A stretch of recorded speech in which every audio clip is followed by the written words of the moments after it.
I always thought Zenitsu was an orphan abandoned by his parents since childhood, but after rewatching Demon Slayer for the third time, I discovered a character that might be a hint planted by Teacher Crocodile for Zenitsu. I believe Zenitsu's mother is very likely Upper Moon 4, the Lady of Brightness.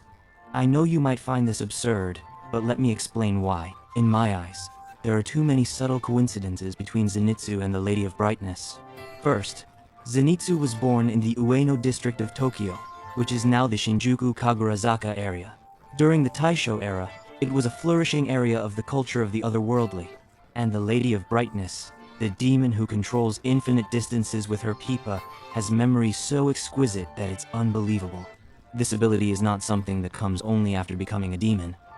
It must be the result of years of hard practice during her human life. Imagine a girl who grew up in the flower district, learning the pipa from a young age.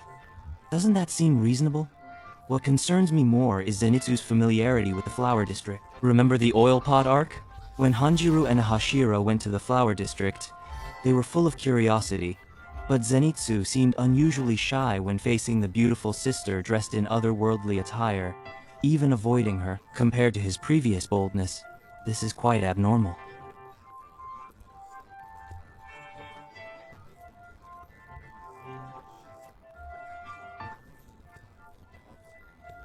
Those lights, the sound of the chin, and the powder grinder awaken memories in her subconscious. Then there's her talent. Zenitsu's musical talent is simply astonishing. He can play any piece after hearing it just once.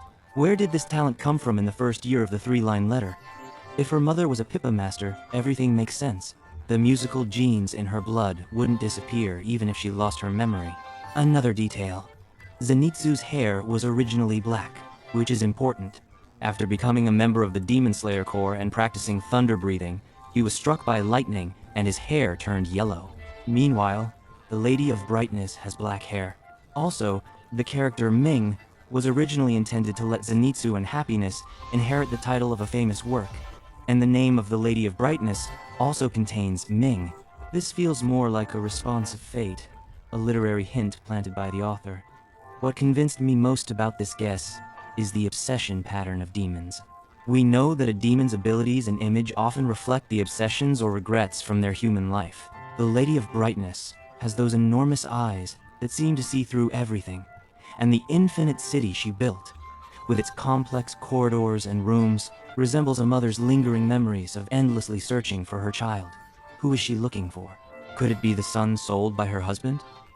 Imagine this story. A pipa player from the flower district meets a wayward gambler. They fall in love and have a child, but poverty and debt crush the family. The man, at his wit's end, ultimately sells his child. The mother, driven mad with grief, searches but can never find him again. In despair, she meets Muzan and becomes a demon. The infinite city is the maze of the flower district in her memories, and day after day, she plays the pipa, using her all-seeing eyes to search for that lost child. That child, wandering the streets, is taken in by the wolf demon and becomes my wife, Zenitsu.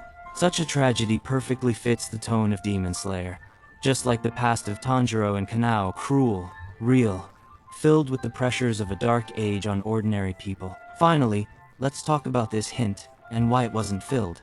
In my view, the reason might be due to practical creative considerations.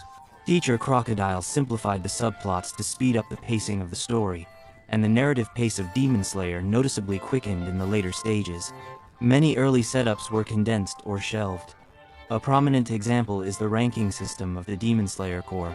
In the early stages, task assignments and character growth were closely tied to it. But in the mid to late stages, the boundaries between the two became blurred, and ranks were hardly mentioned. Similarly, Muzan's sudden execution of all lower ranks showcased his cold personality, but it essentially served as a plot device to streamline the story for a more intense final battle with the Infinite City. The connection between the Lady of Brightness and Zenitsu likely also became a casualty of pacing. If her past and her connection to Zenitsu were detailed, it would take up a lot of space and even distract from the tension of the final battle. Therefore, the Lady of Brightness was shaped into a mysterious background character. A functional, tool-like antagonist is undoubtedly a more efficient choice. This doesn't mean leaving things ambiguous is bad. I sense a trace of creative trade-offs. The integrity of a work sometimes lies precisely in these decisively trimmed details. It allows us to see that the author ultimately chose to make the story of Demon Slayer like a concentrated lightning strike, heading straight for the conclusion, just like Zenitsu's thunder breathing, gathering all his power into one decisive blow.